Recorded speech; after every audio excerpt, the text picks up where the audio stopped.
सबसे पहला सवाल ये आ रहा है कि इसकी अरेंजमेंट हमारे इंग्लिश के अल्फ़ाबेट्स के अरेंजमेंट से डिफरेंट क्यों है।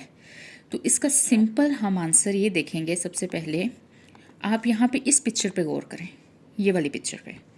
इस पिक्चर पे आप गौर करें तो क्या जो मुंह का साइज़ है वो पहले से एंड तक सेम आ रहा है।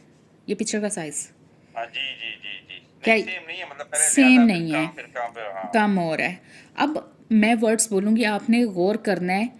अगर आप कोशिश करें तो इसको मेरे पीछे थोड़ा सा रिपीट करके देखें कि आपका जो मुंह का साइज़ है वो शुरू से एंड तक क्या सेम रहा है। पहले है आ में आपका मुंह आ पूरा खुला है, फिर है ओ में आ उससे कम ओ होके राउंड हो गया, बिल्कुल। फिर है आ उस राउंड से भी हाँ कम हो गया, फिर है कम हो ई ई में उससे भी कम गया। हुआ है, ई फिर है ऊ में ऊ ऊ अच्छा ऊ हाँ ऊ, ओके। फिर है हाँ यू में और कम हो गया। तो ये राइट। रीज़न है, ये बेसिक रीज़न है जिसकी वजह से उन्होंने साउंड के साइज़ के हिसाब से अल्फ़ाबेट्स की जो फाइनल्स की अरेंजमेंट है ना वो की हुई है।